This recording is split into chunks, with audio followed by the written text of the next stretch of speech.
Congratulations, true crime addicts. We've survived another week. It is Friday, June 2nd, 2023. This week, Hyde is busted. An Australian war hero. Turns out to be a war criminal. And as far as Elizabeth Holmes is concerned, khaki is the new black. All this and more. Stay tuned. Yes, super excited. We are all pumped to have James Renner. James Renner Suspects that James Renner has zeroed in on. James Renner once again drops a bombshell. Investigative journalist, reporter James Renner, who's been on the podcast, longtime friend of mine.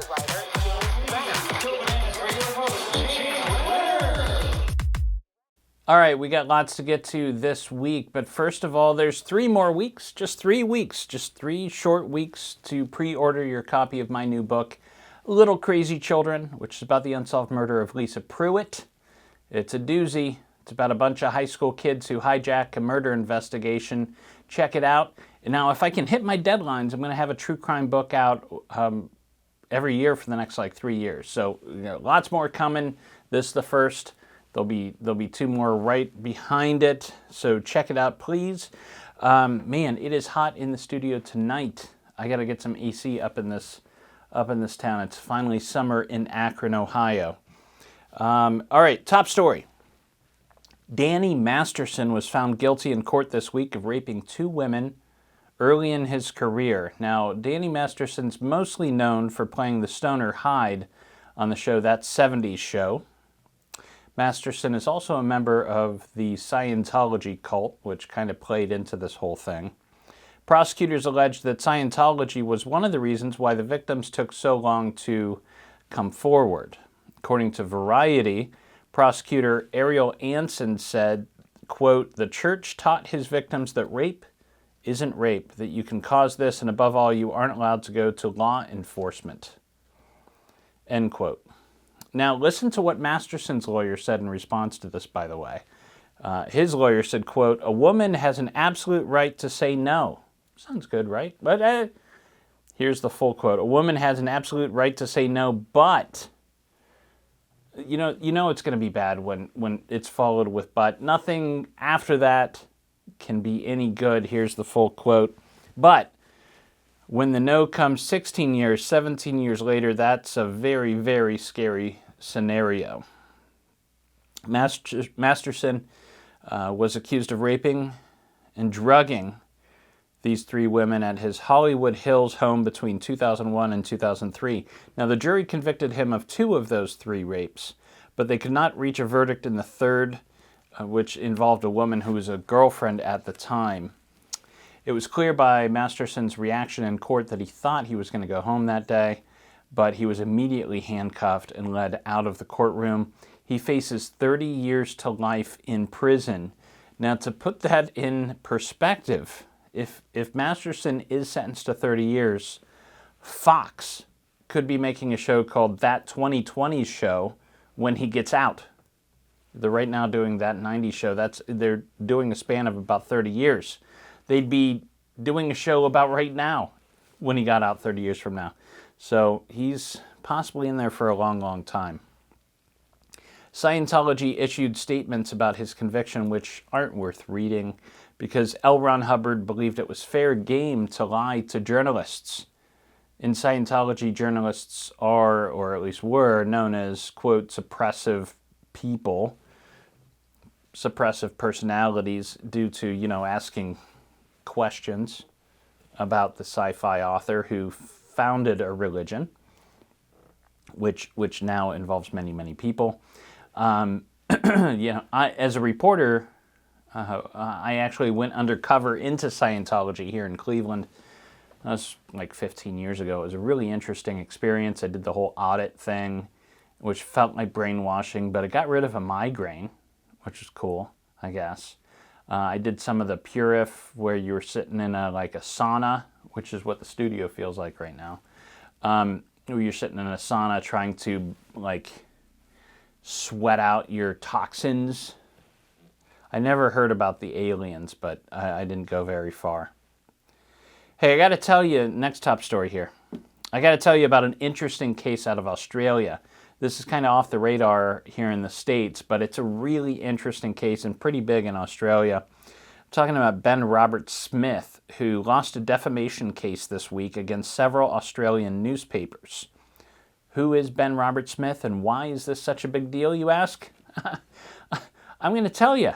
I wouldn't have mentioned it if I wasn't going to tell you. According to The Guardian, Ben RobertsSmith is Australia's most decorated living soldier. He was seen as a war hero for his actions during the war in Afghanistan. Essentially, this guy is like the Australian version of Chris Kyle, along with all the problems that come with that. RobertsSmith received several medals. He was also named Father of the Year of all of Australia. But then, in 2018, the Sydney Morning Herald and the Canberra Times published a series of articles alleging that this decorated hero had committed a number of war crimes. The articles alleged that RobertsSmith kicked a handcuffed prisoner off a cliff in 2012. When the prisoner didn't die, he ordered a subordinate to shoot and kill the man. Papers also reported that in 2009, RobertsSmith ordered the killing of an elderly man his unit found hiding in a tunnel. They also claimed he was involved in the murder of a disabled man. It gets worse. After this disabled man was killed, his unit reportedly used the man's prosthetic leg as a beer stein. Not for nothing, but killing a guy and using his fake leg as a beer stein is about as metal as you get. So RobertsSmith essentially knew what he did, right? Like, he knew what he did. He knew the papers got it right, and then he had the audacity to sue them for defamation because he was afraid of his public image. It was quite a gamble. Essentially, what this does is it proves the papers were right, and he is, in fact, a war criminal. But it doesn't mean he's going to jail. This is a civil court, after all. But I wouldn't be surprised now, after this verdict, that criminal charges could be coming from that. And here's the best part. When the jury announced this decision, he wasn't even in court. He was sitting on a beach in Bali. That's how seriously he took this whole thing. So fuck that guy, right? He could be ordered to pay $35 million to cover court costs for these newspapers, though. So justice is coming for this guy. Also in Australia this week, a lot of stories from down under.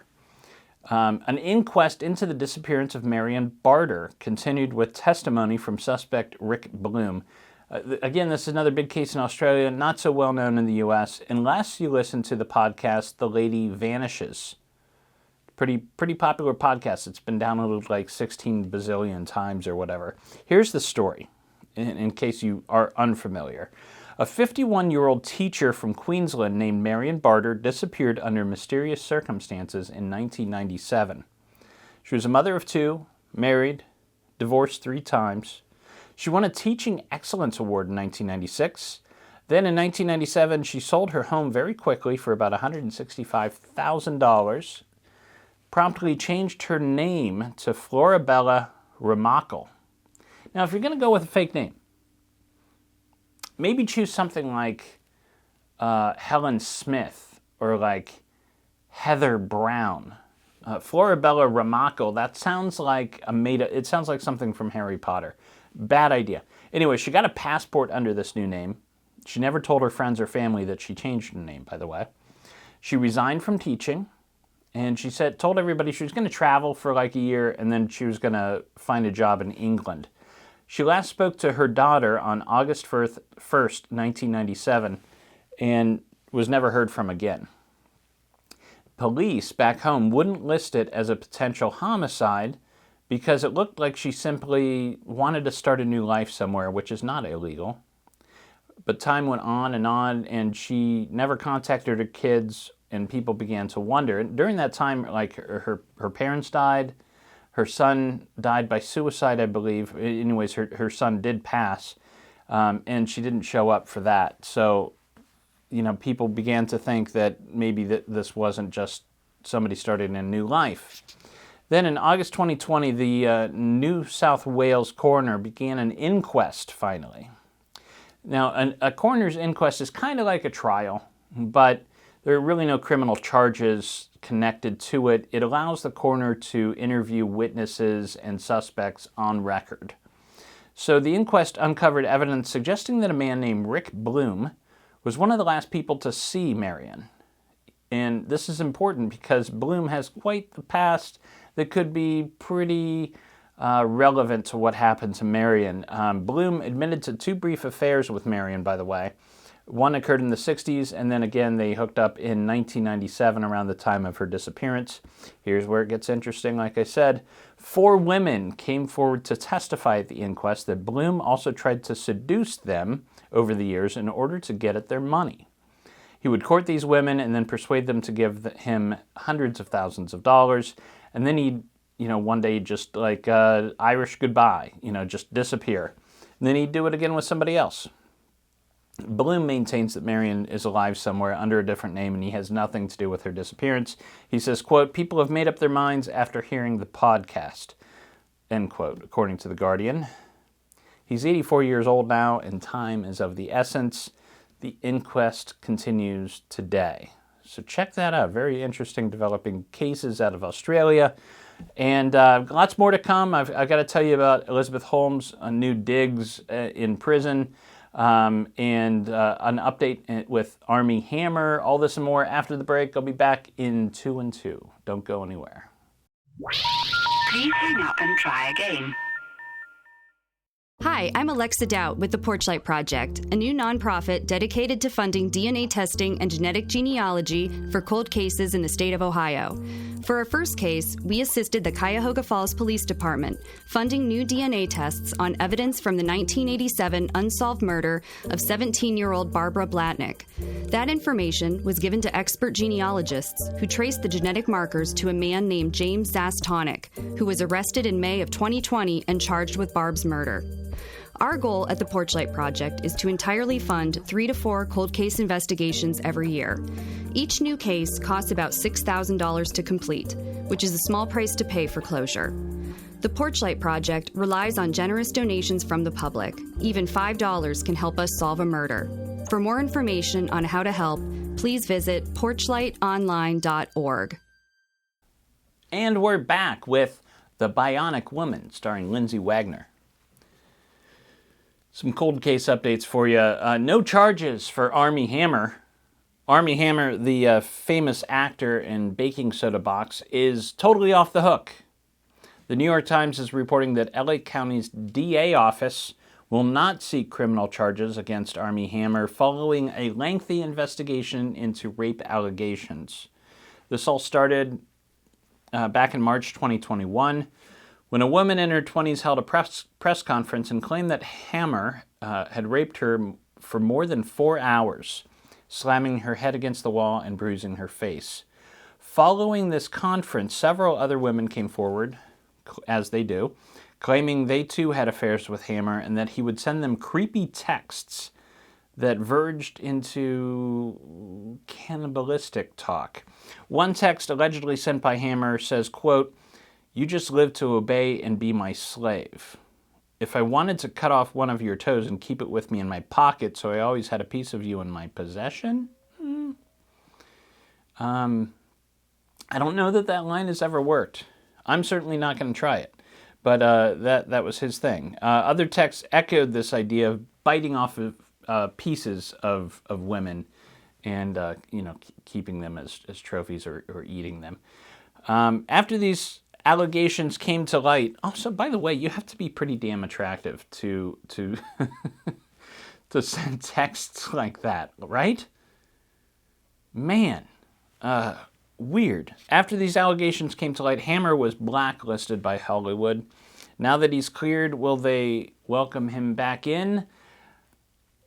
Probably not likely. People have done it before. Look at Fatty Arbuckle, right? I mean, it sets a certain precedent, but I'd say it's a long shot. As my buddy Fitzgerald said, there are no second acts in American lives. On Tuesday, a California appeals court decided that Leslie Van Houten should be released on parole after serving 52 years in prison. Who's Leslie Van Houten? Well, she was a disciple of Charles Manson. Not a good guy. If you're just getting up to speed on the Charles Manson stuff, he was a bit of a jerk, suffice to say. And she participated in the murders of Lino and Rosemary LaBianca, smearing their blood on the walls of their home in an attempt to start a race war in L.A. that would bring about the end of the world.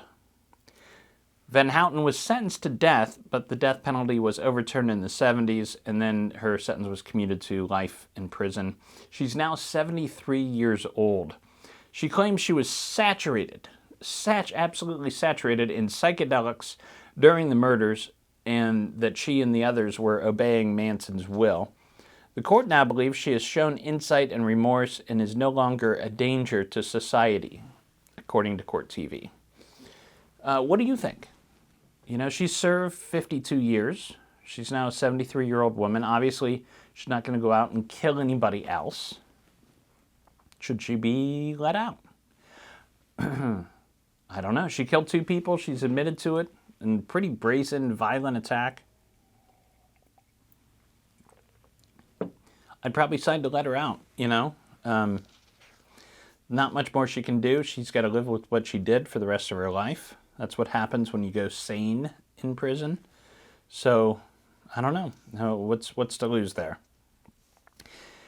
Elizabeth Holmes, former CEO of Theranos, who I think was the bad guy in the last Avengers movie, reported to prison on Tuesday to begin serving an 11-year sentence for defrauding investors with her magical blood testing device, according to People.com.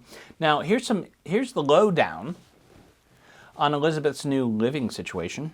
I was curious, so I looked into it. She's at a federal prison camp called Camp Bryan in Texas, a minimum security all-female prison for white-collar criminals.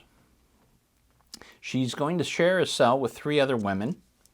Prisoners there are responsible for cleaning their cells and making their beds, mopping the floors, things like that. She has to wear khaki all day, khaki uniform, which is punishment in itself. She'll be assigned a big sister, kind of like in a sorority, but with less booze. She can work jobs earning between 23 cents and $1.15 an hour. And one of these jobs they can work there, by the way, is working as a telemarketer. Like, how perfect is that? Like, that's why they're such a-holes, right? That you have to deal with them. It's because they're sitting in prison. I didn't know that. Tradition dictates that Elizabeth will probably do a 90-day stint in the kitchen before she starts any other work. The prison library already has a copy of Bad Blood, the book about her rise and fall, according to the Wall Street Journal. Just get rid of it. That's a little too much. Like, send that book away.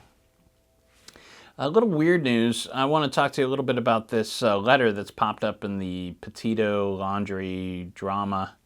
Gabby Petito's parents are suing Brian Laundrie's parents, claiming that Brian's folks knew that their son had killed Gabby and were actively working to help him flee. Now, the crux of the case is this undated letter that was written by Brian's mother to her son. It was found in his backpack after he died by suicide. The letter is titled, quote, "Burn After Reading." I'm going to read you a little passage. This is how it begins. "I just want you to remember, I will always love you. And I know you will always love me. You are my boy. Nothing can make me stop loving you. Nothing will or could ever divide us, no matter what we do or where we go or what we say. We will always love each other. If you're in jail, I will bake a cake with a file in it. If you need to dispose of a body, I will show up with a shovel and garbage bags." The letter also contains a stamped mockingbird image from a book. This image comes from a book that Brian enjoyed reading by Chuck Palahniuk. The book is called Lullaby. That's the writer of Fight Club, by the way. It's this other novel called Lullaby, which is about a newspaper reporter who discovers a lullaby that can kill anyone who listens to it. And then he sets out on a cross-country trip with a young woman. Sound familiar? Yes, indeed.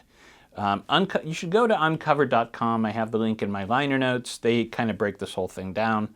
But again, here's another question. Did Brian's mother do anything wrong by writing this letter of support to her son? You know, if my kid was in trouble, something like this, you know, would I bake him a cake and put a file in it? Probably not. I'd want him to. I would get him a damn fine attorney, though, you know. But I think he would have to acknowledge what he did, you know. But what wouldn't you do for your kid? You know, I don't think necessarily there's anything too wrong here. Nothing that we've seen so far. Over to pop culture. I got to get some stingers, right? Like when I say pop culture, there should be like some sound that goes, wah, wah, wah, wah, something like that. I don't know. Or maybe the Law and Order, dun, dun. Pop culture. There's this new show on Netflix called Victim/Suspect. Victim Suspect. Here's the write-up. Young women tell the police they've been sexually assaulted, but instead of finding justice, they are charged with the crime of making false reports. They're arrested and even imprisoned by the system they believed would protect them. These women go to the police, say, I've been assaulted, and then the male police say, I don't believe you. I think you're making this up. We're going to charge you instead. So, trigger warning there. That's going to be tough to watch. And over on ID, we've got the curious case of Natalia Grace. It's a 3-night event that began May 29th. The Barnetts, here's the write-up, people, 2010 family, they adopted this girl, Natalia, an alleged 6-year-old Ukrainian orphan, but turned into a nightmare when they learned she was not who she says she is. Natalia wreaked havoc on her new family when they discovered she was actually an adult with a rare bone growth disorder. Not really a 6-year-old kid, but an adult. Super creepy. However, new evidence says maybe the Barnett family holds blame, which ignited an investigation that led to the parents' arrest and a firestorm of questions. Very interesting. I want to know more. Check that out. And finally, let's go to the bookshelf. I've got a new book this week. At the True Crime Fest in Northwest Arkansas that was put together by my friend LaDonna Humphrey, I met some other writers. One of them was a woman named Nita Gould, who has this book out, and it's expertly researched true crime, as good as it gets, and not many people know about it. It was published by a small press, so you should look into it, please. The title is Remembering Ella. And here's the write-up. In November 1912, you know who Nita reminds me of? Is Harper Lee. She's like a real-life Harper Lee, even though Harper Lee was also real life, right? But she's like a living Harper Lee. In November 1912, 18-year-old Ella Barham was raped, murdered, and dismembered in broad daylight in rural Boone County, Arkansas. Authorities swiftly charged a neighbor, Otis Davidson, with the crime, and mob violence was threatened. But was Otis really guilty? And if so, did he act alone? The murder sent shockwaves through the Ozarks and nation and opened a window into the meaning of community and due process of law during a time of change within the Arkansas justice system. Davidson's appeal is cited as a precedent in numerous court cases, and his brief was reviewed by the attorneys in Georgia who prepared Leo Frank's appeal to the U.S. Supreme Court in 1915. This is a deep dive into Ozark history with a specific case, this Otis Davidson and Ella Barham. And Nita is a distant relation of Ella's, by the way. So this is really good, folks. You should check it out. Remembering Ella. And that's it, guys. It's the weekend, so go celebrate, do something fun. In the words of the incomparable Murray Saul, that means it's time we gotta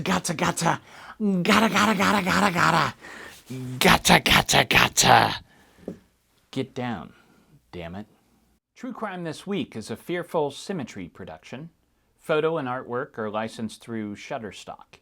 If you like the cut of my jib, I have another podcast you might enjoy called The Philosophy of Crime, in which I attempt to solve the big questions behind our true crime obsession by looking to philosophy for answers. Thank you for listening. I'll see you next week. Sit, Brownie, sit. Good dog.